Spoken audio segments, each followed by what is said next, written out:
اگر والد نے اپنے حقوق ادا نہیں کیے تو یہ اس کا فالٹ ہے، اولاد اپنے حقوق ادا کرے۔ ایسے ہی والدہ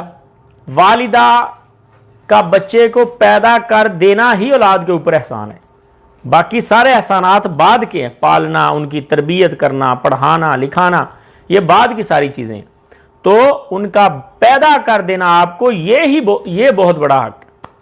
تو اس لیے آپ پھر بھی ان کے ساتھ اس نے سلوک ہی کریں۔